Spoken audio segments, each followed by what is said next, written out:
On va vous présenter l'enquête que nous avons conduite et à laquelle, je pense, certains d'entre vous ont répondu. Donc merci pour vos réponses. On va vous présenter en une vingtaine de minutes une synthèse qui va cadrer un peu les échanges que nous aurons avec certains collègues sur les actions qu'ils déploient en bibliothèque et puis le sens qu'ils leur donnent sur différents axes. On va voir ça tout à l'heure. Donc on va le faire à deux voix. Enfin, c'est surtout Pierre qui va se charger de la première partie. Puis moi, je ferai mes commentaires, comme j'aime bien faire de temps en temps, pour l'embêter. N'hésitez pas si vous avez des questions brûlantes au moment de la présentation. On peut tout à fait aussi répondre. Avant de parler de quelques-uns des résultats, quelques rappels sur la méthode de l'enquête. On a fait l'enquête en 2 étapes. La première consistait à faire une enquête exploratoire dans quelques bibliothèques bien choisies. Et puis après, on a fait une enquête par questionnaire auprès d'un large échantillon de bibliothèques. Donc, les 6 bibliothèques, on avait tout d'abord choisi 6 bibliothèques avec des croisements de critères, à la fois sur l'environnement urbain, socio-économique, et puis à la fois aussi des actions particulières qui sont mises en place dans ces bibliothèques. Donc, on avait choisi une bibliothèque d'une grande métropole, Lyon, une bibliothèque dans un village périurbain, pas très éloigné de Rennes, enfin 40 km quand même. Alors, dans la périurbaine, ça veut dire un village anciennement rural est entré dans la sphère d'abstraction d'une grande métropole comme Rennes. Gradignan, une ville caractéristique plutôt aisée dans l'agglomération de Bordeaux. Châteaugiron, gros changement sociodémographique du fait de l'attraction dans Rennes, c'est-à-dire une ancienne commune rurale qui devient périurbaine, c'est-à-dire métropolitaine, c'est-à-dire avec des gens qui vont travailler à Rennes et qui travaillent dans les secteurs du tertiaire, par exemple. Donc Gradignan, une ville un peu loin d'être défavorisée près de Bordeaux. Dole, une ville de taille moyenne qui devient une espèce de centre dans une zone assez désertifiée, c'est peut-être exagéré, mais enfin, disons qu'il a connu un déclin assez important, et dans lequel Dole devient un petit peu un pôle de développement local. Et puis Montreuil, une ville marquée par l'attraction du Grand Paris, et puis le phénomène de gentrification, aussi un renouvellement de la population très important. Et puis la bibliothèque départementale de l'Eure, un département donc, absorbé par 3 grandes métropoles, Paris d'une part, parce que certaines villes de l'Eure sont carrément dans la banlieue de Paris, Le Havre, Rouen, etc. Donc une espèce de territoire qui se vide un peu de sa substance, dans lequel la bibliothèque départementale essaye de maintenir une animation. Donc on est allé dans ces lieux, et puis on a essayé de découvrir un peu tout ce qui se passait dehors, etc., ces différents lieux. Ensuite, une enquête quantitative pour vérifier un peu nos hypothèses. Et donc, il comporte 2 volets. Le premier, c'est on a interrogé les bibliothécaires, et c'est là que vous nous avez répondu. Merci. Donc, au total, 1000 personnes ont répondu à l'enquête. Et sur ces 1000 personnes, 77% ont une activité musicale. Donc, tout ce on va dire après, ça porte bien sur les 694 bibliothèques qui déclarent avoir une activité dans le domaine de la musique. Et puis, grâce aux bibliothèques, on a aussi interrogé un certain nombre d'usagers. Donc 600 usagers des bibliothèques ont répondu à l'enquête. Voilà, on va en dire plus après. Je vois certains d'entre vous prendre des photos des slides. On les donnera si vous voulez. Détendez-vous, vous pouvez regarder. Et surtout, noter les chiffres, c'est un peu...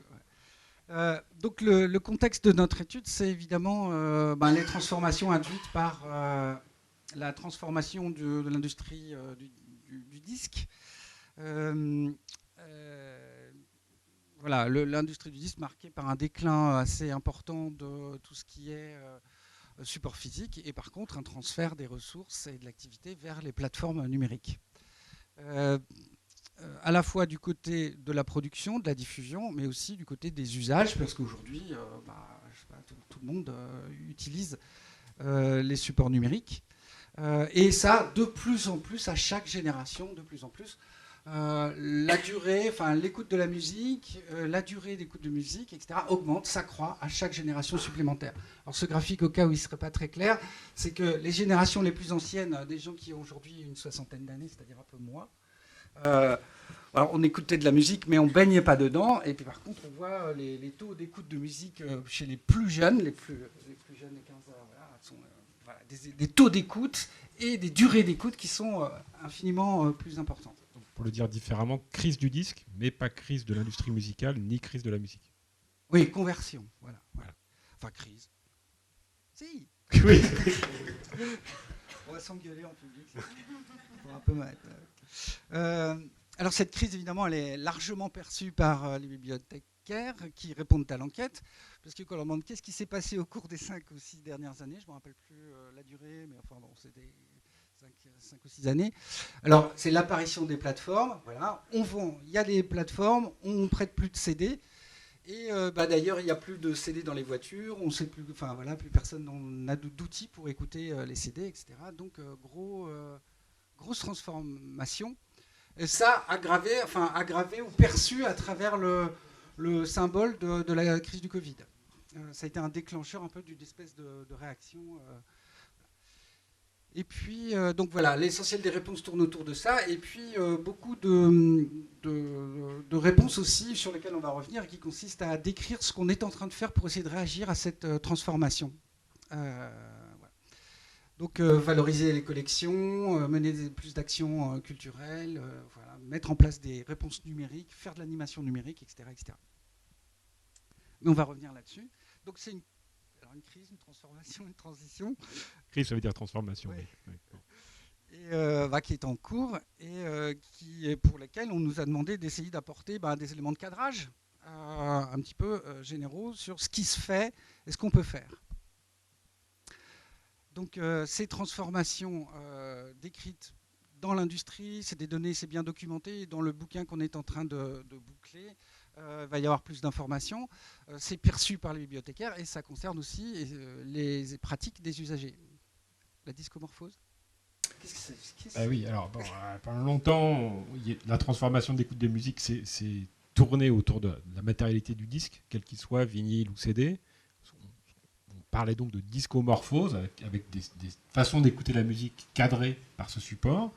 Et aujourd'hui, on parle de numérimorphose, donc effectivement le fait d'écouter de la musique sous format numérique, qui ne révolutionne pas totalement les écoutes, y compris la capacité à écouter ou non des albums, mais qui évidemment a des conséquences sur l'industrie et les dispositifs dont vous héritez pour valoriser la musique. Mais du côté des usagers, quand on leur demande ce qui a changé, sans surprise, eux aussi nous disent j'ai pris un abonnement à une plateforme de streaming, j'ai arrêté d'acheter du disque ou j'ai diminué mes achats de disques. Éventuellement, pour certains d'entre eux, je me suis mis à acheter du vinyle, etc. Bon, vous voyez. Et puis d'autres transformations qui sont assez classiques sur le fait de dire j'ai eu un enfant, donc mes playlists sont pourries de musique pour enfants. Je me déplace plus, je me déplace moins. Bon, des choses qui sont importantes aussi dans les transformations de l'écoute et qui interviennent aussi dans les pratiques de vos usagers.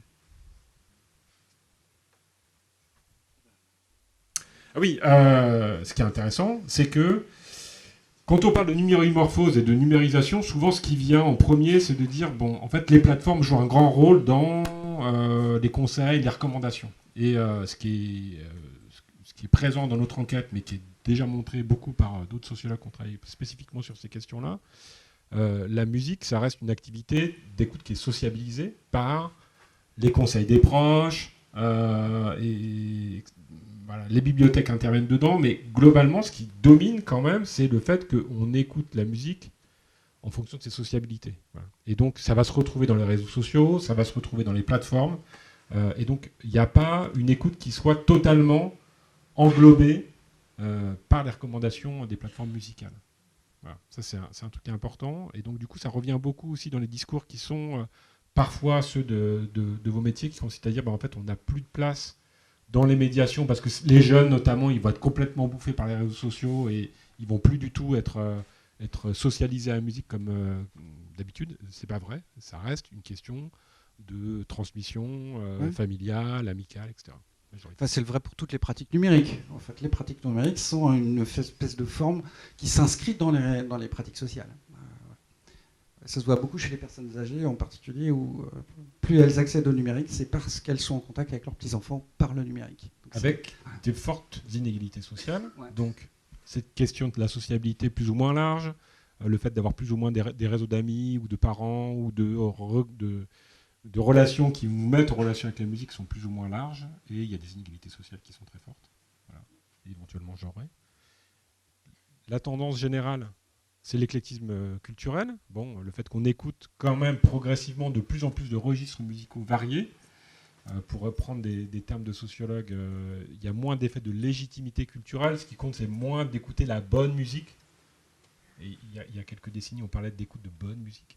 Aujourd'hui, on parle d'écouter de la musique. Et être cultivé, c'est écouter un ensemble très varié de musique. Et donc ça, c'est un phénomène qui est renforcé encore par cette numérimorphose, puisqu'on peut accéder à des registres plus variés de musique. Et là encore, avec des différences classiques en termes d'âge et de milieu social. Voilà. Donc, les jeunes ne sont pas connus pour écouter le plus de musique différenciée, et c'est des trajectoires. Et petit à petit, en vieillissant, on se met à écouter plus de musique différente. Ouais. Alors, quand on disait bonne musique au sens sociologique du terme, c'était la musique classique, les formes de musique les plus légitimes, certains types de jazz, voilà. Donc, pour nous, il n'y a pas de jugement de valeur quand on dit ça. Hein. C'était socialement, il y avait des façons d'écouter de la bonne musique, et comme disait le sociologue Bourdieu, surtout de se défaire de choses que les autres peuvent aimer, en fait. Hein. C'est ça la distinction, c'est être en capacité d'aimer des choses que les autres ne vont pas aimer. Voilà. Et voire détester les choses que les gens... vulgaires, quoi. Choses vulgaires. Ça existe encore, hein, quand on parle de Nakamura, par exemple. On voit bien ce que ça veut dire. Donc, alors, en résumé, donc il y a une transformation que 50% d'entre nous appellent crise et pas l'autre, qui touche l'organisation du secteur, les pratiques, etc., et les bibliothèques. Alors quand même, avant, et comme l'a rappelé Olivier tout à l'heure, les pratiques numériques, c'est pas autre chose que des pratiques sociales d'une autre façon. En fait, l'enquête nous montre aussi que toute cette crise et cette transformation, c'est pas une transformation de la musique ni du numérique, c'est global. C'est un peu ce qui nous apparaît d'emblée à travers les 6 bibliothèques qu'on avait choisies. C'est qu'en fait, quand elles nous parlent de ce qu'elles font, etc., à tel moment où ce qu'elles ont essayé d'innover, etc., de tenter pour faire face à cette transition, très vite, il y a d'autres choses qui apparaissent. Et en fait, quand on pense transformation de l'industrie musicale, c'est aussi donc ça a une dimension c'est un révélateur d'une transformation sociale globale qui a des dimensions économiques. Donc de local ou global, comme par exemple le déclin industriel. On passe d'une société industrielle à quelque chose d'autre, une société dont la nouvelle économie sera une économie numérique, et avec de nouveaux secteurs d'activité, de nouveaux métiers, etc. Et ça, c'est vrai en général partout. Et puis ça a des effets très particuliers dans certaines agglomérations ou villes, où il y a tout un pan de l'économie qui disparaît et toute une population qui disparaît, comme tout à l'heure j'ai parlé de Château-Giron. Donc il y a de l'économie, il y a de la démographie. Évidemment, si l'industrie disparaît, les classes ouvrières disparaissent, et les pratiques derrière la culture ouvrière disparaissent, et certaines manières de faire disparaissent aussi. Les grandes agglomérations se structurent autour de nouvelles classes sociales, autour de ce qu'on appelle la classe moyenne ou creative class, et toutes les catégories sociales qui tournent autour des métiers de la création, de la communication, de l'enseignement, de la recherche, ce genre de catégories. Et puis, évidemment, ces catégories-là ont d'autres modes de vie, beaucoup plus exigeants, par exemple, et c'est ce qu'on va voir tout à l'heure. Et puis, enfin, donc, économie, démographie, et la structure des territoires n'est plus du tout la même qu'avant, et notamment avec les phénomènes de métropolisation. Je ne sais pas si vous êtes au fait de ce que c'est que la métropolisation. C'est qu'à toutes les échelles, globales, mondiales et très locales, la vie sociale se structure autour de grandes unités urbaines, enfin pas toujours très grandes, hein, mais en fait, en tout cas, tout tourne autour de cette activité, de ces métropoles, même si par exemple nous on vient de Grenoble, elle est plutôt petite comme métropole, mais elle est très structurante. Et c'est aussi une métropole. qui organisent le territoire assez alentour, et puis qui n'embauche plus que des cadres sup, dans la recherche, voilà, qui est très révélatrice. La périurbanisation, c'est que ces grandes agglomérations, elles n'en finissent pas de s'étaler, et elles ont des effets parfois assez loin de leur centre. Et puis, il y a une réorganisation territoriale, vous en lirez plus dans le rapport si vous voulez, sur la réforme territoriale qui est en cours pour rendre possible, accélérer, augmenter, accroître l'effet de cette métropolisation. Donc, si on le dit différemment, effectivement, les transformations qui sont liées aux pratiques, aux acteurs de la musique sont largement définies dans des sphères qui sont internationales, avec des grands acteurs internationaux de la musique, du streaming, etc. Et en même temps, les réponses se font de manière très localisée, à la fois dans les pratiques, ce que tu dis sur la périurbanisation, le fait de devoir aller travailler en voiture pendant une demi-heure, trois quarts d'heure, ça structure la façon qu'on a d'écouter ou pas de la musique. Et puis les réponses que vous donnez en fonction de votre territoire, de ses caractéristiques, etc. On va y revenir plus tard, mais enfin tout ça pour dire que dans l'enquête quantitative, ça aussi ça se retrouve, puisque les trois quarts des bibliothécaires qu'on a interrogés ont connu au cours des dernières années une transformation, un impact, quelque chose qui s'est passé dans toute la situation socio-économique, les caractéristiques de la population, le cadre institutionnel du territoire, voire une réforme du territoire comme Montreuil, Grand Paris, réorganisation des territoires en Paris-Est, Est-Ensemble, voilà. Et puis, du coup, comme il y a eu des changements dans l'environnement socio-économique, institutionnel, elles ont pris des décisions dans ce domaine-là aussi, et notamment changer leur organisation interne, externe, etc., réaliser des travaux, faire un nouveau projet, et ainsi de suite. Donc ça bouge, ça bouge. Alors on va parler de la musique, c'est le fil conducteur, mais en fait tout bouge. Voilà. Donc effectuer des travaux, on va peut-être pas, parce qu'il ne reste plus que 3 minutes. Donc, alors ce qu'on essaye de décrire dans le titre de la présentation, c'est musiquer. Alors c'est un vieux terme que j'ai pris ça à Christopher Small, c'est le président de la Philharmonie de Paris. Donc, c'est un truc anglais qui traduit un truc anglais, pas du tout. C'est les Anglais qui ont pris un mot français, musiquer, du XVIIIe siècle. C'est toutes sortes de manières de participer à une activité musicale. Donc c'est écouter, produire, danser, chanter, blablabla, c'est faire. Donc c'est voilà. Et je trouve assez intéressant ce terme pour essayer de décrire la pluralité des approches que chacun peut avoir de ce que c'est que de partager une expérience musicale. Donc on va aller plus vite sur ce qui change. Donc il y a beaucoup de choses qui sont en cours de réalisation. Donc voilà, c'est ce que font les bibliothèques. Alors la plupart, presque toutes font du prêt de livres audio, le prêt de CD, etc. Et puis il y a de moins en moins il y en a qui font plein de choses différentes. Et pour essayer de synthétiser toute la diversité de ces activités, j'ai fait ce qu'on appelle une analyse secondaire, une classification qui permet de dire que, en fait, toutes font un service commun qui consiste à prêter des CD, prêter des livres audio et je ne sais plus quoi. Voilà.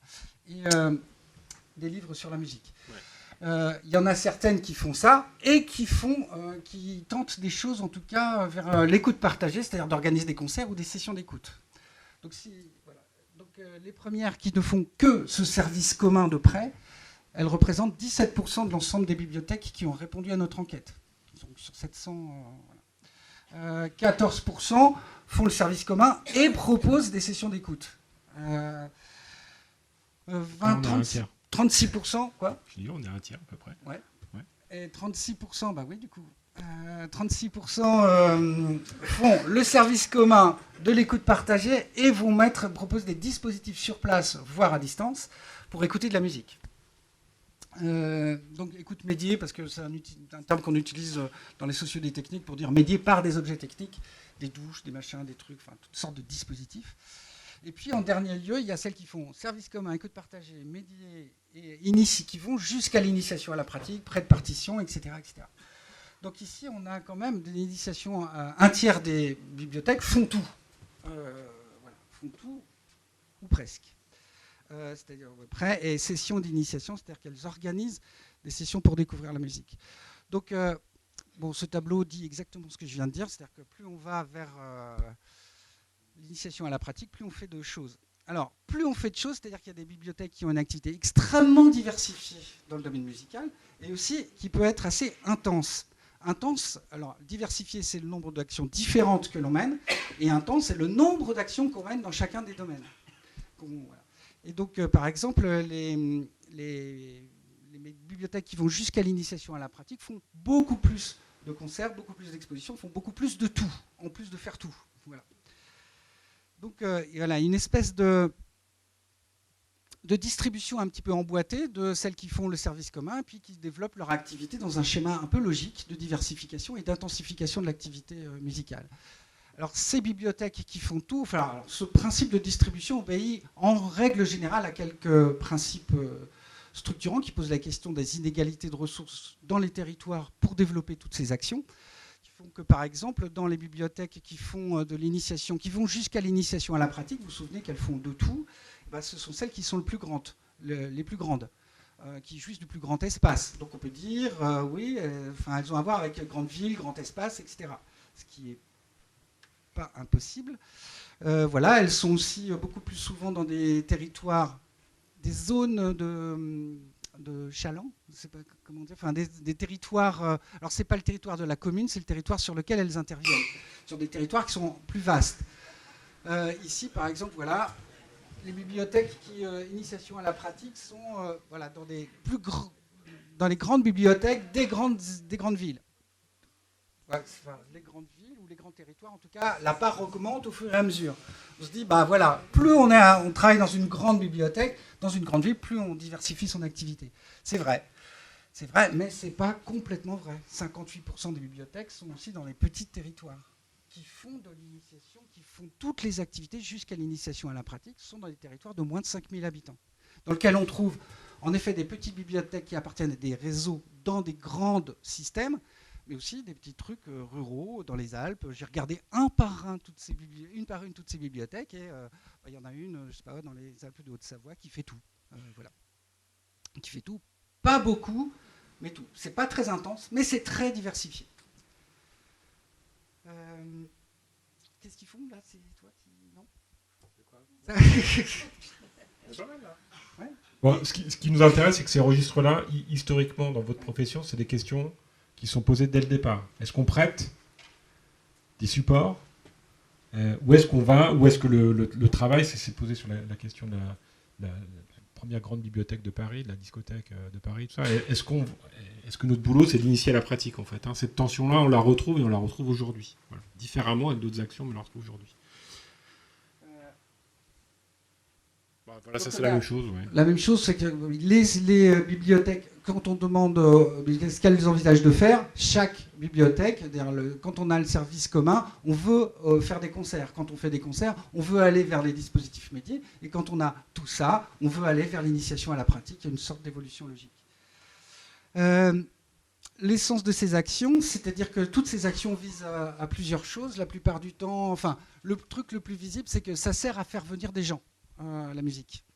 Quand on voit un peu tout ce que les gens, enfin ce que les bibliothécaires disent, c'est que la musique c'est efficace pour faire venir des gens dans l'établissement, mais c'est aussi le moyen par lequel on va faire des choses comme voilà ce qu'on a dit sur la visée établissement, c'est accroître, faire venir des gens, public c'est faire que les gens se rencontrent et pour atteindre un objectif culturel. Donc on a 4 types d'objectifs qui sont complémentaires et encore une fois qui se distribuent de façon assez linéaire, c'est-à-dire que plus on fait de l'initiation, quand on a une activité diversifiée et intense jusqu'à l'initiation à la pratique, on essaye d'atteindre tous ces objectifs, ce qui n'est pas toujours le cas dans les autres bibliothèques. Ce dont on va discuter sur la table ronde qui va suivre tout de suite après. Mais effectivement, les enjeux de la présence de la musique et les formes qu'on donne ne suivent pas toujours la même chose, et c'est pareil historiquement. Alors, est-ce qu'on cherche à faire venir des publics? Est-ce qu'on va renouveler ce public? Est-ce qu'il va être plus jeune? Et tout ça, c'est des ambitions qu'on se donne. Et la question, c'est de savoir si c'est vrai et si on y arrive ou pas. Mais ça peut être déconnecté, hein, le fait qu'on se fixe des enjeux et la réussite de ces actions ou pas. Donc, alors, ici, juste pour dire que la perception qu'on a eue des évolutions de son contexte social, économique, institutionnel, etc., a un fort impact sur le développement de cette activité musicale. Plus on a été dans une métropole, une grande métropole qui est devenue métropole, voilà, qui réorganise le Grand Lyon, le Grand Nantes, le Grand je ne sais pas quoi, voilà, on a une prise, un élargissement, une intensification de cette activité, mais quelquefois aussi à toute petite échelle. À Dole, par exemple, où Dole devient une petite métropole qui ne l'est pas au sens institutionnel du terme, mais dans un espace vide. Ou bien, voilà ce qu'essaye de faire la bibliothèque de l'Eure, c'est-à-dire dans un territoire désertifié, enfin aspiré par les grandes métropoles, ben, le centre devient cette espèce de petit réseau où il y a de l'activité, de l'animation. Donc, il y a une transformation globale de la bibliothèque dans ce contexte-là, et qui provoque des tensions, d'abord sur le temps de travail. Plus on a une activité intense et diversifiée, cette activité suppose qu'on puisse y consacrer plus de temps. Donc il y a une très forte différence entre sur le point de vue de la disponibilité des personnes qui créent ces activités. Il y a aussi une forte différence sur les territoires, oui. Alors, dans la typologie, vous verrez qu'il y a des toutes petites bibliothèques, des grands territoires, enfin des petits territoires, petites bibliothèques, petits territoires qui ont une activité diversifiée, pas toujours très intense. Donc, voilà, qui font beaucoup de choses dans les petits territoires. Elles deviennent en quelque sorte le lieu polyvalent, pluridisciplinaire de culture, voilà, localement. Donc elles ont une activité diversifiée et pas toujours très intense, alors soit par manque de ressources, soit par manque de besoins, parce que les gens, ils ont tout ce qu'il faut à la maison, quoi. Enfin, donc tension sur le temps, tension sur les ressources, tension sur la compétence aussi. À chaque fois qu'on voit une intensification, une diversification, une intensification de l'activité, elle est liée à des gens qui ont eu une expérience musicale, une formation dans le domaine de la musique, ou bien qui ont encore une formation musicale, notamment parce qu'ils sont musiciens. Alors, il y a quand même des besoins de formation, et plus on développe l'activité, plus on a besoin de formation, et en particulier dans tout ce qui est médiation ou connaissance des mondes musicaux. Donc, voilà. Beaucoup de travail avec le partenariat pour mettre en place notamment les concerts ou des choses comme ça. Oui, une espèce de redéfinition des liens, alors qui ne concerne pas que la musique, mais enfin, qui concerne quand même beaucoup la musique d'une autre façon, pour transformer la bibliothèque en scène. La publication en ligne des contenus musicaux. Alors, ce qui est intéressant, dont on discutera là, c'est que ce qui apparaît aussi intéressant, c'est que la question de l'écoute en salle devient problématique. Je veux dire, est-ce qu'on continue à faire écouter de la musique? Qu'est-ce qu'on fait écouter? Comment? Avec quel dispositif, etc. Et là aussi, ça dépend un peu du registre d'activité sur lequel on est pris, et dont on va discuter juste après. Et en fait, ce qui nous intéresse, c'est du coup, et ce dont on va venir maintenant, c'est cette question de qu'est-ce que c'est que l'institutionnalisation de la musique. Donc en fait, pour schématiser, quand on fait que prêter du CD, etc., on ne se pose pas trop la question de savoir pourquoi on le fait. C'était une routine. Et ça a été structurant pour votre profession pendant longtemps. Quand ça marchait, on prêtait. À partir du moment où ce pilier-là devient problématique, à quoi ça sert de se poser cette question-là? Il y a deux réponses. Soit on se lance dans une réflexion sur son territoire, sa bibliothèque, ses enjeux, et on se remet en question et en se disant finalement à quoi on sert. Donc une réflexion peut-être dont on va discuter là de quelle musique on fait écouter, comment on la fait écouter, dans quelles conditions, et où est-ce qu'on initie notre territoire à la musique, voilà, finalement. Ce qui pose des nouvelles questions et qui éventuellement doit conduire au fait qu'il y ait des nouvelles routines, des choses qu'on ne questionne plus. Et on n'en est pas là pour l'instant. Là, ce qu'on observe, c'est que c'est plutôt de l'ordre de l'expérimentation, ce que vous mettez en place. Rien n'est acquis, rien ne fait sens sans être interrogé pour l'instant. Et c'est pour ça sans doute que vous avez ces journées-là aussi, mais c'est pas d'aujourd'hui finalement, quand on y réfléchit historiquement, que le rôle des bibliothèques musicales, ou le rôle de la musique en bibliothèque est stable. Ça a toujours été en fait un questionnement. Pendant un temps, la routine du prêt de CD garantissait le fait qu'il y avait du monde, ça marchait, c'était vrai, c'était pas vrai, on savait pas trop, parfois quand ça marchait trop bien et qu'il y avait trop de jeunes, c'était peut-être un peu un problème, mais bon, en tout cas, ça évitait les discussions sur les différents sens visés là. Voilà. Aujourd'hui, comme ces questions-là ne sont pas routinisées, on va dire, éventuellement, suppose que vous leur donniez du sens. Et ça fait la transition avec le petit moment de table ronde. On va vous demander à nos collègues de s'installer. Voilà, c'est ça. Alors, maintenant on va se taire, puis on va vous écouter. Peut-être on va vous demander de vous présenter rapidement aussi. Hop. Christophe Daniel, je suis directeur de la médiathèque départementale de la Haute-Saône. Voilà, puis encore un tout petit peu bibliothécaire musical sur un petit pourcentage de mon temps de travail. Bonjour, je m'appelle Manon Bourreau et je travaille donc à la médiathèque de Nantes au pôle musique. Bonjour, Sylvain Daboudiner, bibliothèque municipale de Nantes aussi, et je coordonne la musique dans le réseau nantais. Joël Da Silva, je suis responsable du service action culturelle dans la bibliothèque bidépartementale de Savoie et de Haute-Savoie. Ok, alors ce qu'on vous propose de faire, il nous reste 50 minutes pour discuter un peu et échanger éventuellement avec la salle. On avait repéré, du coup, dans la présentation qu'on vous a faite et dans l'enquête, trois grandes questions, en fait.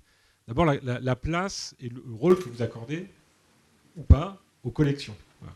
C'est quoi votre métier de bibliothécaire musical ou d'organisateur de ces questions-là en termes de collection?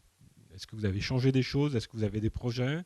Et quel sens vous donnez à cette place des collections musicales en bibliothèque? Ça, c'est le premier thème sur lequel on aimerait que vous échangiez, vous nous disiez un peu.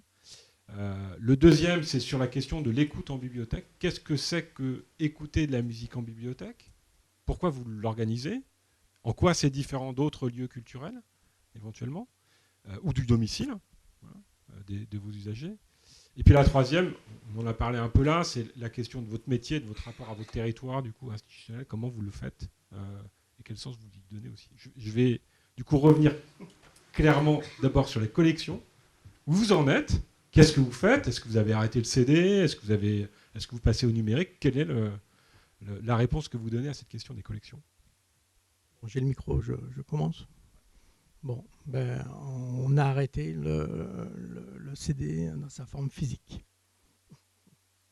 pour passer sur d'autres formes musicales, notamment numériques. Avec quels outils? Donc, en fait, la volonté des élus était de proposer à l'ensemble des habitants de Savoie et de Haute-Savoie un package de ressources numériques, donc, dont MusicMe par exemple. Donc tout habitant de Savoie et de Haute-Savoie a accès à l'ensemble des services. Donc il y a 12 ressources. Alors, à la bibliothèque de Nantes, il y avait des très importantes collections de CD qui restent aujourd'hui encore importantes et probablement un peu surdimensionnées par rapport aux usages qui en sont faits. Donc il y a un travail qui est fait depuis peut-être déjà quelques années. Alors moi je débarque un peu là-dedans, je suis à ce poste-là depuis 2-3 mois, donc je prends les choses en cours et qui ont déjà bien avancé. Mais l'idée, voilà, c'est d'adapter les volumes de collection au public qui vient dans les médiathèques. Et voilà, c'est un gros boulot parce qu'on partait vraiment de collections assez énormes. Et d'autre part, on a des budgets, je pense, comme un peu partout, en diminution assez importante. Donc il y a aussi cette question-là de comment je fais pour entretenir une collection avec ce budget-là. Voilà, donc trouver le bon équilibre entre répondre aux besoins, faire avec ce qu'on a, avec les moyens qu'on a pour pouvoir entretenir correctement une collection. Et puis évidemment, après, il y a eu des tentatives depuis une dizaine d'années vers tout ce qui est musique en ligne. Alors, Manon va pouvoir faire un peu l'historique, mais grosso modo, on en est revenu pour l'instant. Parce qu'il n'y a pas vraiment de solution complètement convaincante. Oui, on a essayé longtemps MusicMe. Ensuite, on est passé à 10 Music. Ensuite, on a eu une chaîne YouTube environ un clin d'œil. Et maintenant, on n'a plus rien du tout. Pour le coup, c'est plus une volonté de notre direction de développer la musique numérique pour le moment. Et qui font partie des collections. Du coup, on a développé le service de prêt d'instruments de musique aussi depuis peu. Mais bon, ça fera peut-être l'objet de questions. Alors nous, on a toujours des disques. En fait, toute notre organisation, elle est basée sur un schéma départemental dans lequel il y a un gros chapitre sur la musique, sur les différentes cultures.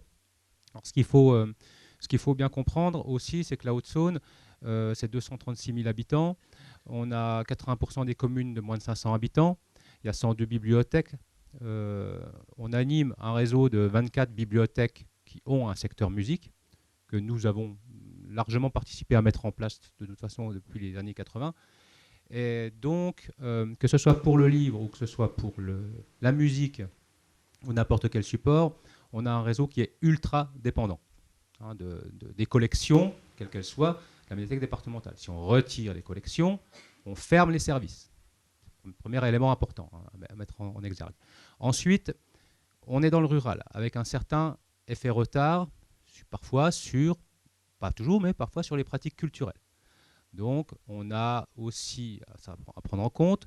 À prendre en compte également le fait que la moyenne d'âge des usagers des bibliothèques en Haute-Saône, rurale, vous comprenez qu'on a une moyenne d'âge assez élevée.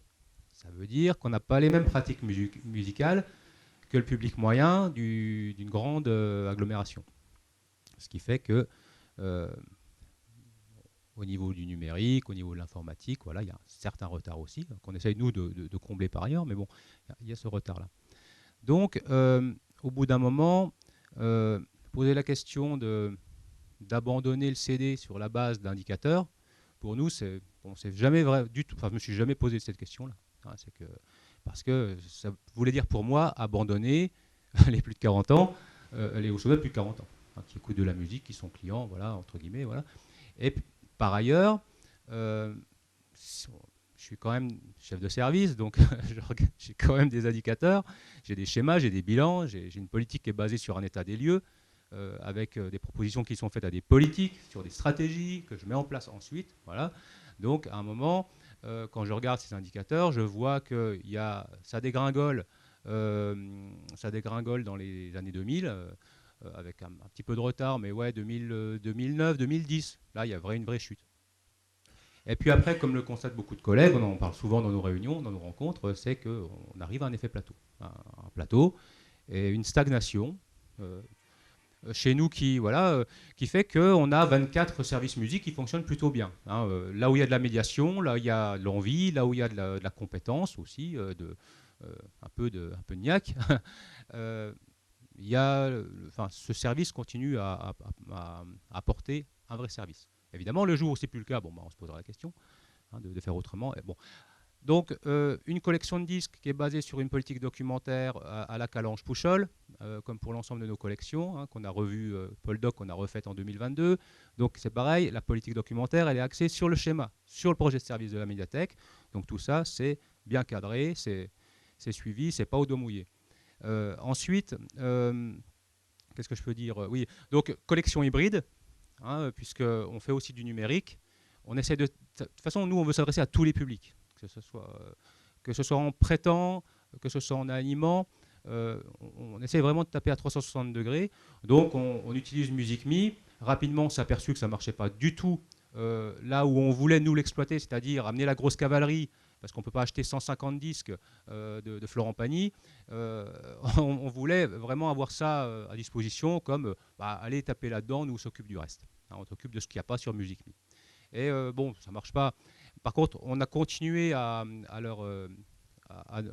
continuer à payer cet abonnement à prix d'or parce que ça nous sert d'outil d'animation des services musique, d'accompagnement de politique de diffusion de la culture musicale. Donc on fait beaucoup de radios et des radios qui font partie de tout l'écosystème d'animation qu'on met en place. Formation des professionnels, animation, éducation artistique et culturelle, pratiques culturelles amateurs, tout ça c'est intégré dans ces politiques-là.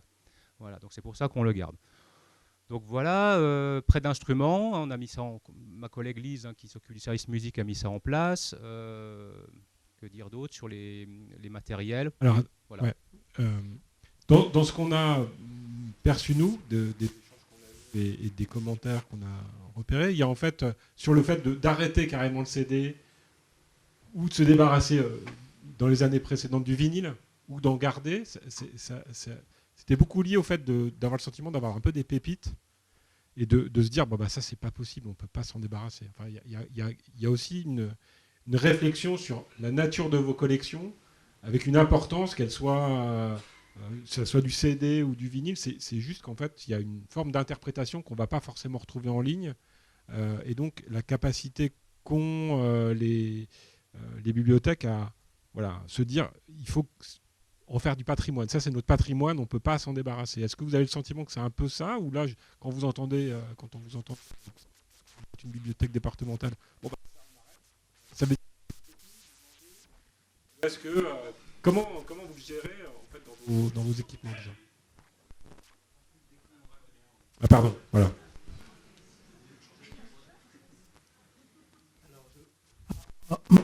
Oui.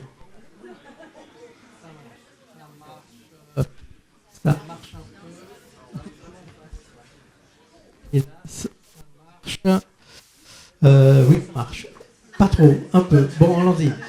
Tous les CD sont dans mon bureau maintenant, donc en fait... voilà. Non, les CD qu'on avait, on en a... Ça grésille. Hein. Je pense que c'est pas très agréable pour vous.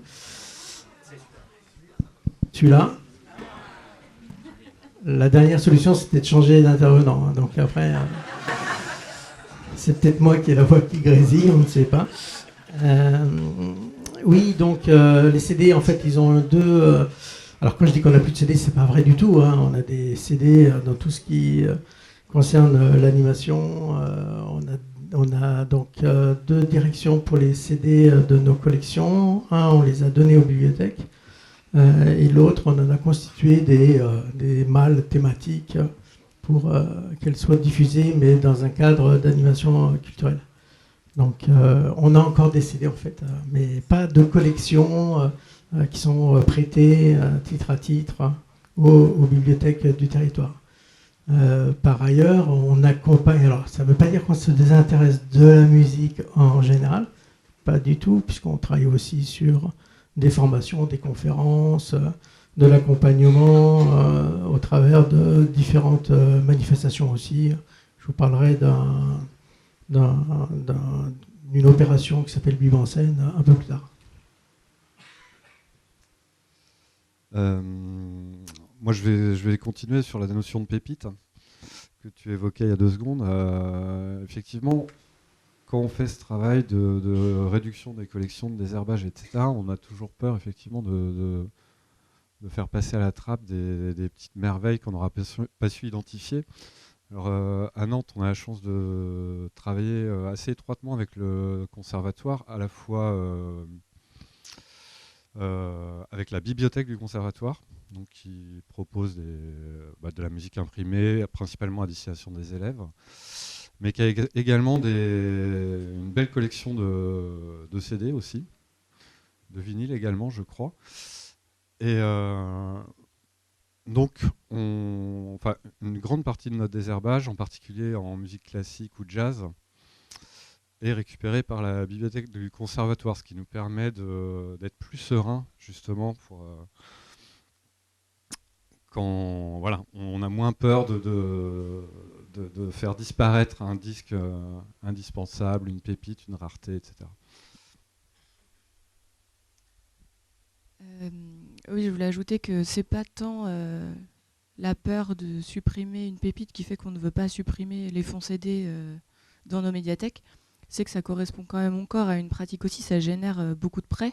Alors d'accord, pour une certaine partie de la population, notamment en termes d'âge. Donc comme tu disais tout à l'heure, il faut correspondre à tous les publics Et moi, je penche plutôt pour l'hybridation, plutôt que la suppression totale des CD.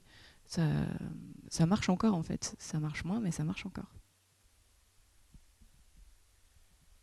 Oui, non, mais voilà, moi je suis d'accord, hein, ce qui vient d'être dit, mais Pépite, je le disais sur les plateformes de streaming, notamment celle qui a celle qui est à notre dispo en bibliothèque, Music Me, bon, le fond jazz, en tout cas l'offre jazz, l'offre musique classique, contemporaine, chercher de la musique ancienne ou la musique pour enfants, quand on fait des playlists, c'est un casse-tête, quoi. Donc il n'y a pas.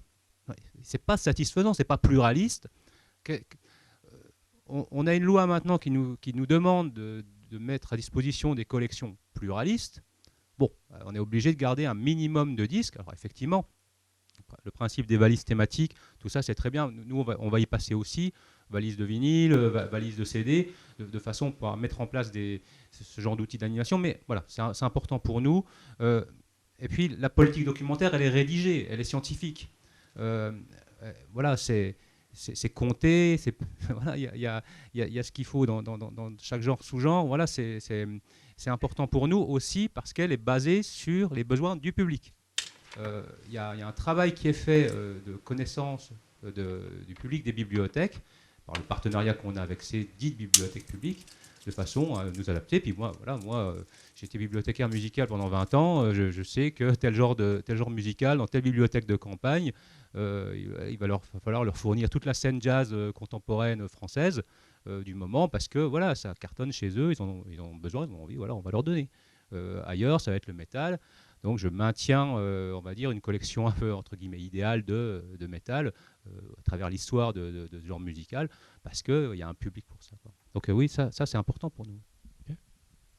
Alors pour faire la transition sur la deuxième question, qui est celle qu'on a appelée musiquer, hein, finalement, faire vivre des expériences musicales, faire écouter de la musique, organiser du concert, etc. Et vous allez nous dire ce que vous faites et en gros pourquoi vous le faites. Pour faire cette transition-là quand même, est-ce que ça serait possible pour vous d'être un bibliothécaire musical sans collection?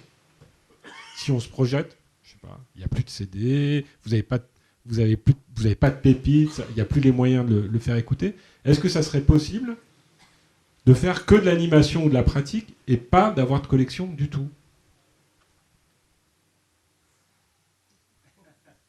Je vous mets dans un monde dystopique, hein, exprès. Diffuser la culture musicale sans support, ça peut être compliqué. Bon, il y a des outils en ligne. Effectivement, on peut travailler. On peut quand même travailler. Je pense que la question, est-ce que c'est faisable? Pour moi, oui. Est-ce qu'on en a envie? Non. Voilà. Moi, je suis pragmatique, hein. Franchement, si à un moment, ça ne sert plus à rien de prêter des CD, moi, je ne suis pas là pour que... On a fermé des bibliothèques, on a fermé des services musique dans certaines bibliothèques, parce qu'il n'y avait pas de médiation, les gens n'étaient pas en appétit pour ça, voilà, ça les intéressait moins. Donc, quand le presse-CD a chuté, hein, c'est-à-dire que quand le produit d'appel n'était plus un produit d'appel pour ces bibliothécaires-là, on a retiré le bac de disques. Hein, et puis on est allé en ouvrir ailleurs, parce qu'on n'a pas non plus 15 bras, mais voilà, on se maintient toujours à une vingtaine. Nous, l'objectif sur la Haute-Saône, c'est d'avoir... on a 18 communautés de communes. À la base, ce que je voulais, c'est avoir 18 services musique en tout. Hein, l'idéal, dans une médiathèque intercommunale, un service musique, et puis il y a un réseau autour de bibliothèques qui vient se ravitailler en musique. C'était là. Là, on est un peu plus... On est allé au-delà, parce qu'on a toujours une demande. On en a créé il n'y a pas si longtemps que ça, encore cette année... il y a encore des bibliothèques qui sont demandeuses. On crée des médiathèques intercommunales avec des gros services musique là, qui va ouvrir en juin, avec un projet musical central dans la structure, avec des collections diverses. Mais voilà, parce qu'il y a un appétit pour ça, quoi. Donc oui, est-ce qu'on peut le faire? Oui, je pense qu'on peut le faire, mais pour l'instant, pour moi, ce n'est pas l'objet. Parce que dans le territoire, là où j'ai analysé le bilan que j'ai fait, il y a encore besoin, parce que ça correspond encore à une demande. Le jour où il n'y a plus de demande, évidemment, moi je ne suis pas une médiathèque de conservation. J'ai une politique documentaire qui est axée sur 100 000 livres, 20 000 CD, point barre. C'est tout. Voilà. Et le jour où ça ne sert plus à rien, on réoriente l'argent pour continuer à diffuser la culture musicale, mais avec les outils qui sont à notre disposition. Je suis assez d'accord. J'imagine que oui, bien sûr, ça peut être fait. Et il y a sûrement un certain nombre d'entre vous qui sont obligés de le faire. Je pense pas que ce soit notre plus grande qualité de faire vivre la musique sans aucun support en médiathèque. Enfin, on est en train d'essayer en tout cas. Mais après, je n'ai jamais vraiment fait le compte. Je pense qu'actuellement, mon temps de travail est séparé en plusieurs missions et ce n'est plus l'acquisition des collections n'est plus le plus grand nombre d'heures passées dans mon métier, clairement. Il y a beaucoup plus les actions culturelles, donc on en parlera après. Et maintenant, le nouveau service de prêt d'instruments de musique. C'est plus forcément les acquisitions en temps passé, c'est plus le cas. Oui, et puis moi j'insisterai vachement sur la médiation de la musique. On a bien vu que pour ceux qui sont abonnés à des services en ligne, genre MusicMe ou autre, quand ça s'accompagne pas des ressources humaines derrière pour faire vivre la ressource, il se passe pas grand-chose. C'est pareil pour les collections de CD. En fait, donc la réponse, elle peut être oui, effectivement, on peut se passer de support. Mais on ne peut pas se passer de musique. C'est beau. Rock'n'roll. Alors c'est vrai que nous, on travaille en bibliothèque départementale. Donc c'est un échelon qui est différent. Et nous, on pourrait tout à fait imaginer ne pas avoir de collection. Si le territoire n'en a pas besoin. On est bien là-dedans. Les bibliothécaires en bibliothèque départementale, leur mission a changé du tout au tout depuis les tournées de bibliobus. Maintenant, l'expertise territoriale, l'accompagnement des élus, des équipes sur des projets. Donc, oui, une bibliothèque départementale pourrait se passer de collections. En théorie. Après, nos collections, d'ailleurs, de disques, elles sont effectivement mises en question, mais les collections de livres aussi, en partie en tout cas. Je pense que nos collections ont diminué drastiquement en 20 ans. Donc oui. Pas encore, mais oui. Cette question me rappelle une discussion que j'ai eue avec un des bibliothécaires à Montreuil, où ils étaient en train de se demander comment ils allaient désherber, comment ils allaient enlever les supports, les CD. Et juste au moment de l'année où il y a eu le Summer of Love, vous vous rappelez, des grandes manifestations sur Arte, etc. Et en fait, je ne me rappelle plus comment ils racontent cette histoire, c'est qu'ils se sont aperçus qu'ils avaient des pépites Summer of Love dans leur collection, donc des affiches, des pochettes de vinyle, ils ont plein de trucs et ça a marché du feu de Zeus. Et cette responsable du secteur disque me disait, en fait, on ne sait jamais ce que ça va être une pépite plus tard. Ça se trouve dans nos trucs, dans 10 ans, waouh, ça va redémarrer et on va faire une grosse animation, il va y avoir des concerts, il va y avoir plein de choses. Et en fait, ils se servent après du coup de ces supports sur des lignes thématiques pour faire entrer dans une ambiance d'une époque ou des choses comme ça. Vous avez tenté des trucs comme ça ? Non ?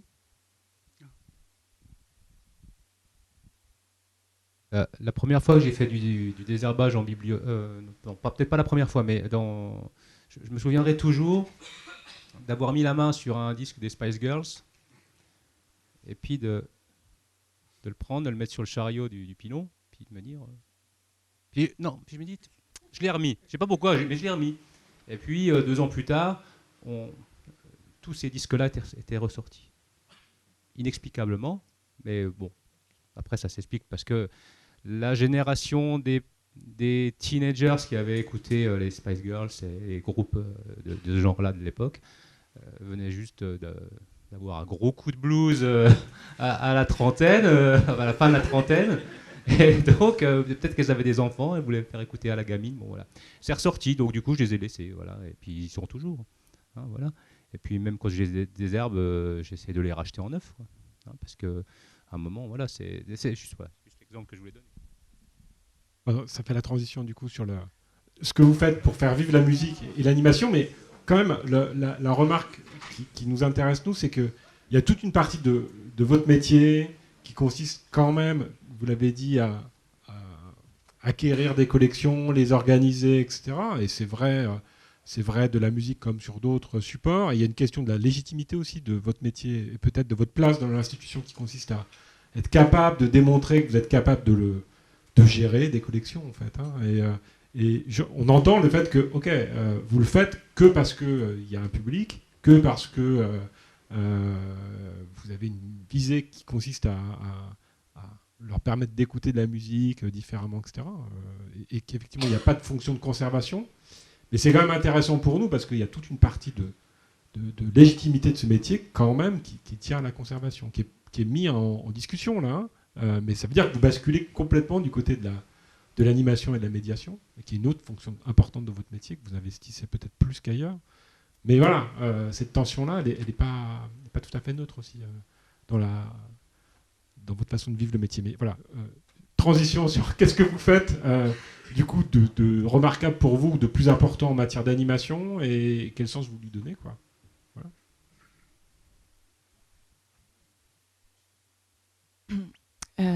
Donc nous, on va donner l'exemple d'une grande ville, puisqu'à Nantes, il y a 300 000 habitants. La volonté en termes d'action culturelle et la question qu'on s'est posée, c'était bien entendu qu'est-ce qu'on a à offrir nous au niveau de la ABM de Nantes dans une ville qui propose déjà énormément de choses en termes de musique, de culture en général.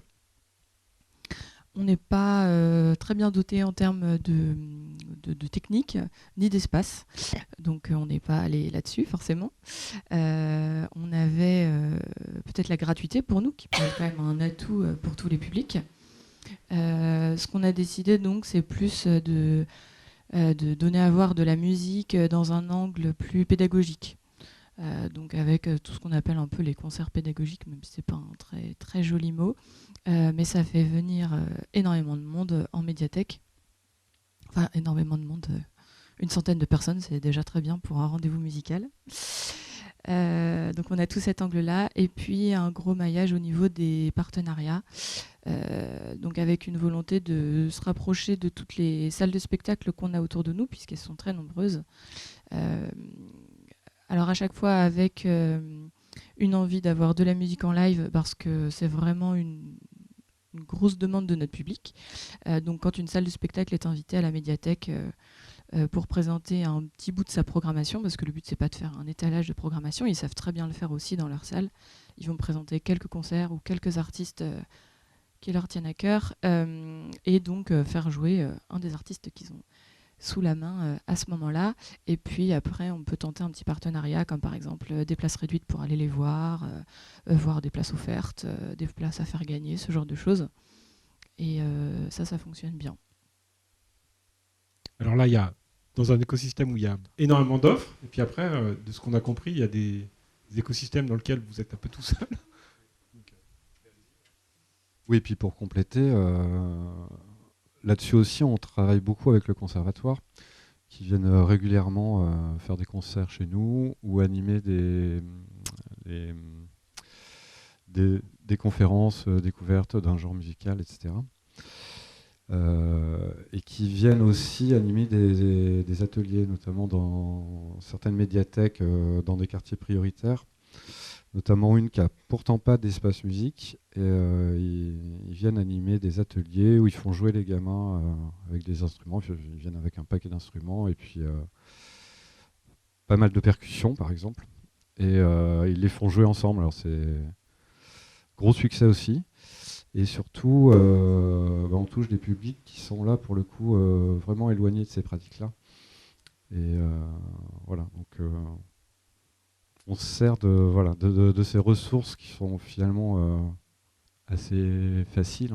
On travaille dans la même ville, on a le même employeur, on est collègues, quoi, donc c'est facile de mettre en place ce genre de choses et c'est assez efficace, quoi, surtout. Alors, vous parliez de la ville de Nantes, avec des salles, des fois pas tout à fait assez grandes. Voilà. Alors, on peut transposer sur un département. Alors, nous, 2 départements, mais peu importe, on accompagne, nous, 350 bibliothèques sur les 2 départements.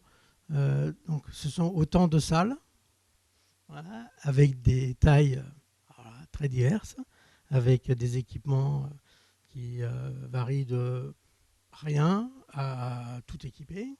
Et nous, on a comme vocation, comme mission, en tout cas c'est ce qu'on s'est donné, d'essayer de diffuser une programmation de spectacles vivants dans les bibliothèques qui le souhaitaient.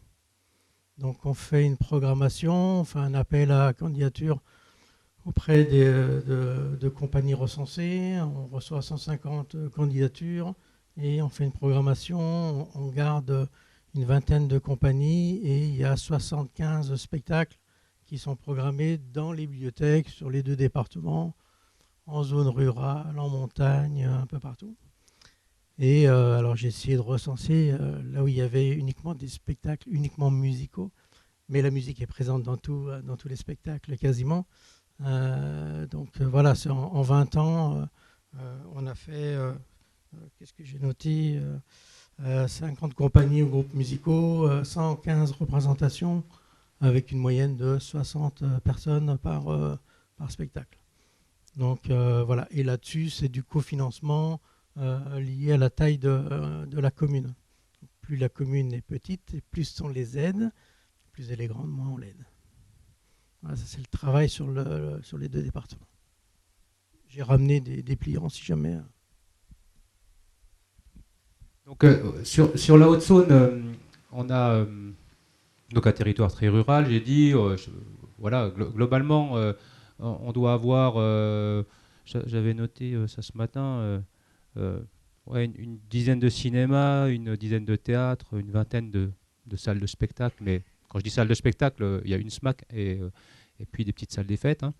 Donc, en gros, au département, nous, on travaille sur l'aménagement du territoire, on travaille sur développer des services en ruralité, là où il n'y a plus de services publics. Justement, c'est de retourner vers les gens avec du service. Hein, c'est une question de démocratie, nous, on travaille sur l'accès aux droits culturels. On travaille sur ces questions-là. Donc, pourquoi on anime, pourquoi on fait du spectacle et tout ça, pourquoi on fait de l'action culturelle, parce que sinon, il n'y a rien, ou pas grand-chose. Voilà. Donc, ça, c'est une première chose, le pourquoi. Comment on le fait on est un moi, dans mon schéma départemental, il y a un axe de travail qui est très important, c'est de débunkeriser les bibliothèques.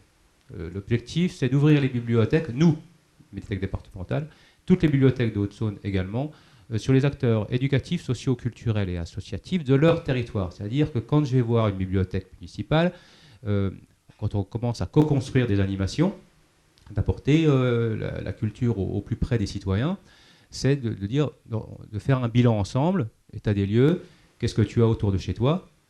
Tu as un centre médico-social, tu as un CDI de collège, tu as des écoles, tu as une école de musique. Ah, il y a un festival. Tiens, il y a un festival de musique baroque. Là, voilà. Donc, on va essayer de construire un truc ensemble qui peut être sympa pour les gens. Moi, j'amène un petit peu de sous, ou alors un entre-gens, ou mon carnet d'adresse. Et puis, on va voir le festival de musique. Et puis, ils ont un ensemble en résidence pendant 3 ans. Intéressant, on peut travailler 3 ans avec cet ensemble-là, oui, ça t'intéresse? Ok. On monte un partenariat avec le festival, avec la bibliothèque départementale, avec les écoles, les centres sociaux et tout ça, voilà, centres psycho, tout ce que vous voulez.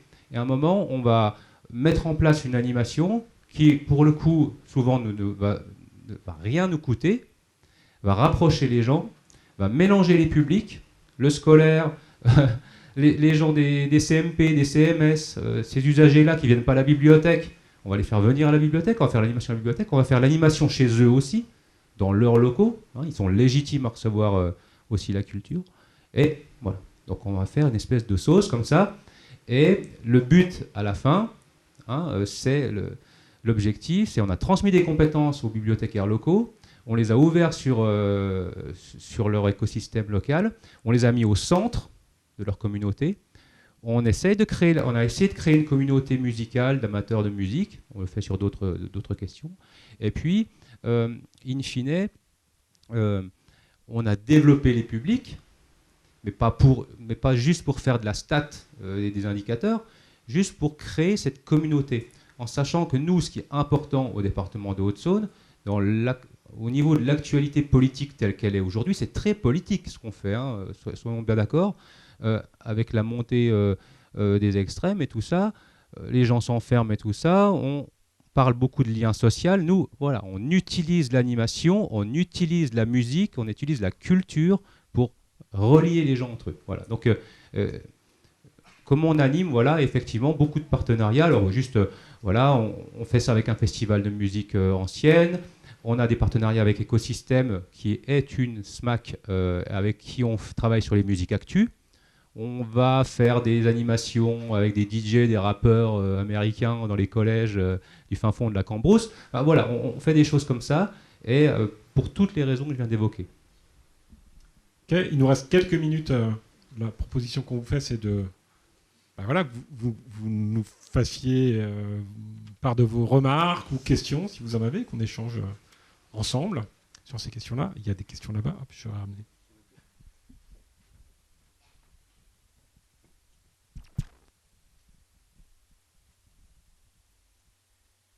Merci pour vos interventions, parce que c'était riche.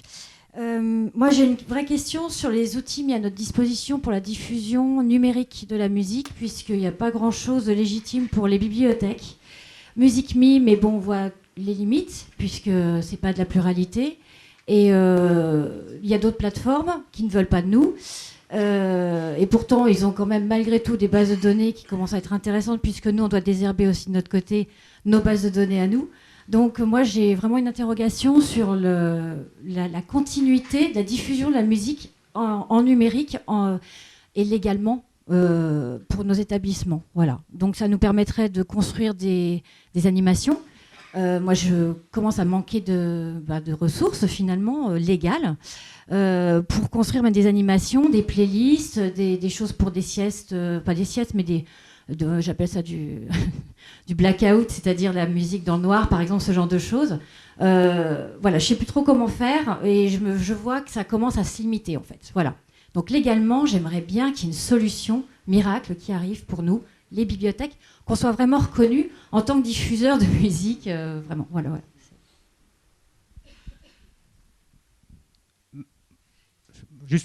j'ai juste donné mon avis, là, pour le coup, parce que je n'ai pas de solution miracle. Il y a quelques années, avec la CIM, on avait essayé de contacter les grandes plateformes. Effectivement, ils n'ont pas voulu de nous, c'est ce qui est dommage. Dommage ou pas dommage, hein, parce que pour moi, je ne vois pas trop l'intérêt de diffuser un robinet de musique numérique en numérique dans nos bibliothèques, parce que il y a déjà tout qui est dispo, vous allez sur YouTube. Voilà, c'est la première voilà, il y a tout, quoi. Je sais pas trop. Enfin, il y a beaucoup de choses, si vous voulez. Et en fait, la plus-value qu'on peut apporter, nous, c'est plutôt dans le fait de faire de la médiation sur des choses qu'on a en propre. Et moi, je pense aujourd'hui qu'on aurait meilleur temps, comme on dit en Franche-Comté, de travailler sur la scène locale, par exemple. C'est-à-dire que, étant donné que nous, il faut apporter un plus produit, quoi. Ça sert à rien de refaire la même chose que sur le net, donc autant qu'on aille chercher la scène locale et qu'on la présente au public de nos bibliothèques, dans nos animations, d'aller chercher, faire des scènes ouvertes, faire des showcases, aller choper la tournée de machin qui passe à la SMAC locale et voir s'il n'y a pas moyen de raccrocher les wagons. Voilà, faut amener quelque chose de un supplément d'âme, quelque chose de plus, quoi, parce que sinon, moi, je vois vraiment pas trop l'intérêt. C'est pour ça que MusicMe, moi, ça m'intéresse pas en tant que plateforme. Moi, je suis abonné à Qobuz, voilà, désolé, hein, mais voilà, je vais pas sur MusicMe, ça m'intéresse pas, voilà. Mais par contre, je m'en sers pour faire de l'animation, c'est parfait. Moi, je compléterais juste en redisant ce que c'est que finalement une collection de CD. C'est une sélection faite par des bibliothécaires avec des critères, soit une poll doc très scientifique comme ce que vous avez, soit peut-être un peu plus aux doigts mouillés dans certaines bibliothèques, mais ça reste une sélection et je pense qu'elle est là en fait, notre plus-value. C'est dans les choix qu'on fait et pas seulement dans comment dire, la fourniture d'un accès universel à tout, voilà. Mais c'est vrai pour toutes les collections, pas seulement de musique, hein. En fait, c'est ça notre métier, je pense, c'est de choisir parmi une profusion de choses, quoi. Je voulais juste rajouter un truc rapidement. Pour moi, ce qui est important, c'est la notion de communauté. Si vous animez une communauté musicale autour de vous, autour de votre bibliothèque, de votre structure, progressivement, vous aurez beaucoup moins de problèmes à chercher ce que vous devez faire. Parce qu'il va y avoir un effet du bas vers le haut, et non plus du haut vers le bas. Votre communauté va faire remonter ce dont elle a besoin, et puis ils vont faire la proposition voilà, ils vont vous apporter les idées. Il faut retourner le problème. À un moment, si on se heurte à un problème d'offre, il faut travailler sur quelle est la demande, et la faire émerger, et peut-être faire un peu de maïotique, pour voir voilà, le territoire, de quoi il a besoin, quoi. Et de plus en plus, moi c'est ce que je dis à mes bibliothécaires en Haute-Saône quand je fais mes formations, c'est ça, je leur dis, mais de quoi ont besoin les gens autour de vous? Vous n'avez pas les mêmes typicités de public, de territoire, de structure autour de vous que la ville d'à côté, que même d'un village à l'autre, ça va changer. Donc c'est ça qui est important. Il n'y a pas de solution toute faite, il faut étudier les besoins, il faut faire une étude de marché. Oui, alors, moi je me souviens d'un élu dans une commission culture, donc il y a peut-être 25 ans, qui disait la musique, c'est pas la peine, alors qu'on voulait constituer des collections. C'est pas la peine, parce qu'il suffit de tourner le bouton de la radio pour avoir de la musique. Et maintenant, donc on est passé à l'opposé, où les élus ont souhaité que l'ensemble des habitants aient accès à une offre numérique gratuitement et complète. Donc voilà, après on a des univers politiques qui changent, qui varient, et nous on doit essayer de repositionner notre métier. Effectivement, nous on le repositionne plutôt sur de la médiation, du travail de playlists, de radio, de tout ce qu'on veut, et puis après beaucoup sur l'animation culturelle. Bonjour, j'ai une question pour le secteur action culturelle de programmation. Mon question est, pouvez-vous nous donner quelques conseils pour inviter scènes locales, scènes amateurs dans votre communauté, dans la programmation, dans la médiathèque? Est-ce que vous avez conseils, expériences? Comment on peut découvrir les gens? Comment on peut donner espace pour partager avec autres gens son expérience musicale et choses comme ça? Merci. Moi, le conseil que je pourrais donner, j'en ai parlé, c'est le partenariat. Il faut déjà regarder autour de soi et faire un petit peu le tour des scènes. Les salles de spectacle, rencontrer les gens, voir un peu comment on peut travailler ensemble, quels sont les besoins des uns et des autres, parce qu'ils ont aussi des besoins, eux. Ils ont besoin de communiquer, ils ont besoin de public, ils ont besoin de médiation, surtout dans les scènes en ruralité où c'est dur de faire venir les gens dans les spectacles. On organise des concerts, on en a parlé hier soir avec des collègues, mais c'est ça, on organise des concerts, il y a 20-30 personnes. Voilà, mais bon, il y a ça. Ensuite, il faut faire un gros travail de veille soi-même. Faut se déplacer, faire les concerts, faire de la veille. J'ai ma collègue Lise qui s'occupe du service musique chez nous qui dit toujours dans le rural, le meilleur moyen c'est d'aller chercher les flyers chez le boulanger. Vous allez chez la boulangère, vous avez les affiches de concerts, vous avez les affiches du loto, du machin, voilà. Et vous avez les flyers des jeunes artistes locaux. Vous prenez les flyers, vous regardez au dos, il y a le numéro de téléphone du guitariste, du chanteur. Voilà, vous les contactez directement. Voilà, il ne faut pas avoir de filtre, il faut y aller, quoi. Donc nous, c'est plutôt comme ça qu'on pratique. Et de demander aux bibliothécaires aussi de dire tu connais des artistes, tu connais, ah bah oui, il y a le fils à machin, il a un groupe, il a qu'à venir samedi à 11h, on fait un apéro musique et puis voilà, quoi.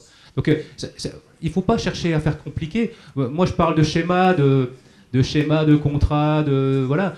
Ok, mais moi je suis une médiathèque départementale, je travaille en bande comme on dit, par l'entremise d'un réseau de bibliothèques. Mais après en direct, il faut aller vers ça. Ouais.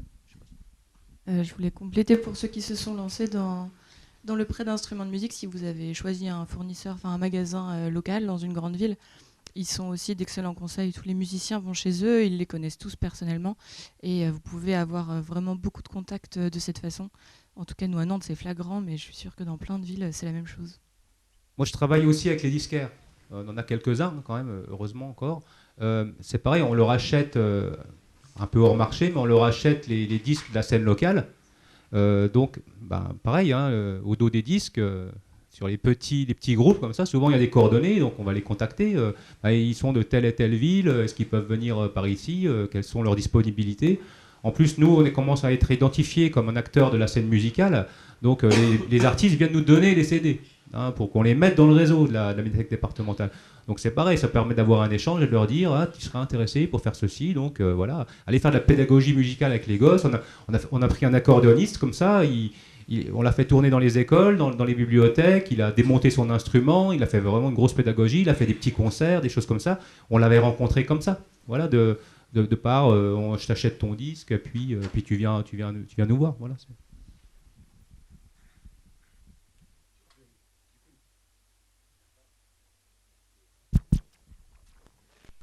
En tout cas, dans toutes les bibliothèques qu'on a rencontrées, elles sont toutes passées par une étape de documentation de la scène locale. C'est-à-dire où est-ce qu'il y a des ressources. Quelquefois, c'est quelqu'un au sein de la médiathèque, comme dans la bibliothèque départementale de l'Eure. C'est quelqu'un qui n'était pas bibliothécaire, mais qui fréquentait les petites salles, les petits lieux, et qui a commencé à faire ce travail de documentation. Après, on peut faire des bases de données, comme à Montreuil, Zik à Montreuil, enfin une base de données qui recense les artistes locaux, mais il y en a beaucoup plus à Montreuil que dans l'Eure. Enfin voilà, il y a toujours un travail de qui fait quoi, où, et après en effet ça circule. Et dans l'Eure, il disait un peu la même chose que vous, c'est-à-dire que ça coûte finalement pas si cher que ça à mettre en place. Et puis c'est souvent, du coup, ça permet de faire communauté dans des endroits où la communauté, c'est ce qui est le plus mis à mal par la métropolisation qui rend les territoires un peu exsangues. Voilà. Du coup, j'avais une question sur la communauté versus d'autres approches, mais là, dans ce qu'on entend, ce que vous dites, c'est s'appuyer sur ce qui existe déjà sur le territoire, ça permet de repérer les besoins, etc. Mais ça veut dire aussi qu'on s'adresse déjà à des gens qui pratiquent, enfin, si c'est des musiciens amateurs ou à des partenaires qui vont capter dans leur sphère des gens qui sont déjà en fait pas loin de la musique. Et du coup, comment vous faites pour attraper ceux qui ne sont pas dedans, les initier à la musique? On a entendu un peu de fonction, vocation éducative, hein. Mais voilà, je suis un vieil homme de 50 ans et j'écoute rien de musique, ou j'écoute que de la merde. Comment vous faites alors du coup maintenant?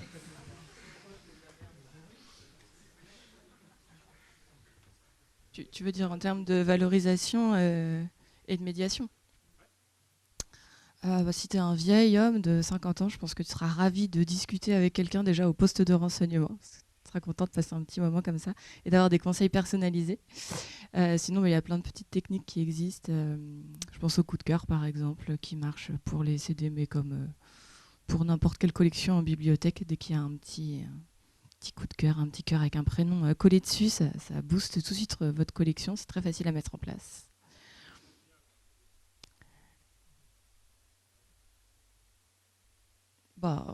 Pourquoi tu ne viendrais pas en bibliothèque? Le meilleur endroit du monde.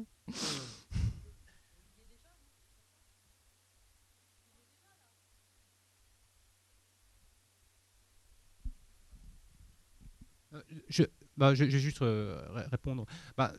Toujours le partenariat, c'est-à-dire que le principe, nous, qu'on a de croiser les publics, à un moment de façon à faire venir des gens qui ne viennent pas. Parce que moi, si je fais ce métier-là, c'est parce que... si je fais toujours ce métier-là, c'est parce que pour moi, il y a la problématique des 80% qui ne viennent pas dans les lieux culturels.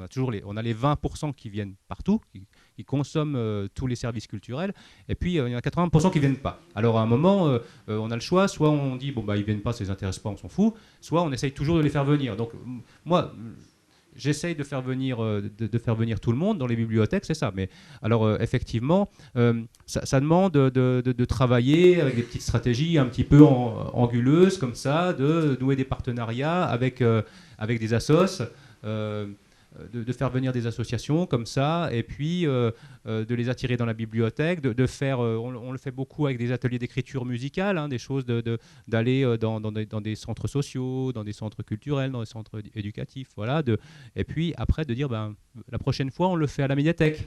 Et il y a une espèce d'acculturation de ce public-là, qui ne se sentait pas légitime pour entrer dans les bibliothèques. Progressivement, on lui fait franchir la porte, mais par petites touches comme ça, on arrive à les faire rentrer. C'est ce qu'on fait avec les gamins aussi. C'est vrai que moi, dans les politiques que j'essaie de mettre en place, aujourd'hui, je focalise beaucoup plus sur la jeunesse. Je me dis, voilà, c'est nos usagers de demain. Donc, il y a ce travail pédagogique qui est fait, de déplacer les artistes, de déplacer la musique, de déplacer les bibliothécaires dans les salles de classe, d'aller dans les CDI, tout ça. Et voilà, on de faire de la pédagogie. Je reviens à l'exemple de mon ami accordéoniste. Il a démonté son accordéon entièrement devant plusieurs classes des petites sections jusqu'au CM2, quoi. Et les gamins, ils étaient fascinés de voir qu'un accordéon, c'était plein d'harmonicas mis dans une boîte. Voilà, ça, ils ne savaient pas. On a fait pareil avec ma collègue Lise, avec un claveciniste qui a démonté son clavecin pour montrer comment c'était fait, quoi. Donc, il y a une certaine fascination. Et puis après, derrière, y a le festival, venez nous voir, ou on fait un spectacle à la bibliothèque, venez nous voir. Les gamins, c'est des aimants à famille, donc ils vont ramener toute la famille, vous vous retrouvez avec une salle de spectacle qui est complète, sur un concert de musique ancienne. Je veux dire, c'est dans un patelin de 1200 habitants, c'est pas mal. Mais parce que voilà, les gamins sont venus avec papa, maman. Alors bon, papa, il est comme ça dans un concert, voilà, mais pas forcément intéressé. Mais au bout d'un moment, voilà. On arrive à raccrocher les gens comme ça. Mais c'est le système, c'est le principe de la communauté, de faire une communauté en étant inclusif, en allant chercher comme ça. Voilà. Oui, bonjour. J'ai une question. Depuis quelques années, on fait beaucoup de choses. On fait des ateliers, on prête des instruments de musique, on prête des locaux pour pratiquer, pour faire la musique. On fait des concerts, on fait vraiment beaucoup de choses. Et ma question, c'est comment se positionner pour, dans l'environnement, dans la ville, pour n'épanouir finalement les écoles qui louaient, je veux dire, les magasins qui louaient des instruments de musique, les écoles qui offraient des ateliers, pour les lieux où ils vivaient des loués, des locaux de musique, les petites salles de spectacle qui offraient des concerts. Et parce qu'on arrive avec des moyens de l'État, tout est gratuit, on est payé avec un salaire de fonctionnaire et on arrive à faire à quelque part de la concurrence à des petites écoles, à des petits magasins de musique. Donc comment se positionner pour ne pas, on pourrait dire, cannibaliser ces lieux-là? Comment on pourrait dire, on veut aider, on veut apporter quelque chose, mais on veut vous laisser la place. Comment on fait? Comment fait-on pour n'épanouir finalement à l'environnement culturel qui est déjà dans les villes? Là, moi, tout simplement, quand il y a partenariat, il y a toujours une phase où on va rencontrer ces acteurs-là et on va leur demander comment ils fonctionnent, voilà, vraiment, mais comment ça marche chez vous? C'est quoi le système de l'entreprise, quoi? Enfin, voilà, c'est comment ils en vivent de tout ça, voilà, quels sont leurs besoins. Nous, on a besoin de ça. Toi, tu as besoin de ça. Moi, je peux t'apporter ça. Il y a un contrat oral, voilà. Et on dit, moi, je ne vais pas marcher sur tes plates-bandes, je ne vais pas faire ce que tu fais toi. Moi, je ne donne pas des cours de musique. Enfin, je n'organise pas des cours de musique. Je ne vends pas de disques. Les artistes, quand je les fais venir, je les rémunère. Voilà, ils ne viennent pas tous gratuitement, parce qu'il y a des exemples, mais voilà. Mais à un moment, c'est du donnant-donnant. C'est-à-dire, construire une communauté, c'est du disquaire, de l'artiste qui fait sa musique, l'éditeur, le disquaire, l'école de musique, la bibliothèque, la salle de spectacle. Voilà, tout ça, on doit travailler ensemble. Et l'objectif pour moi, c'est vraiment de créer une chaîne de solidarité autour de la musique en respectant tout le monde. Ça, c'est sûr. À certains moments, quand on commence à organiser des vrais concerts, moi, je dis stop. Là-dessus, nous, en Haute-Saône, on n'organise pas de concerts. C'est des moments de pédagogie musicale, des petits showcases, c'est 3 ou 4 chansons, et venez au concert demain. vous venez au concert cet après-midi, dans la salle, dans le théâtre, voilà. Hein, attention, c'est toujours s'arrêter un moment, de faire un concert d'1h30 en bibliothèque, je vois pas l'intérêt. Là, on sort de nos missions. Voilà, c'est clairement. Merci. Il y a toujours le micro qui marche pas. On va essayer de faire communauté sans concurrence autour du repas maintenant. Merci beaucoup à vous de vous être prêtés au jeu, et puis merci à vous de votre attention.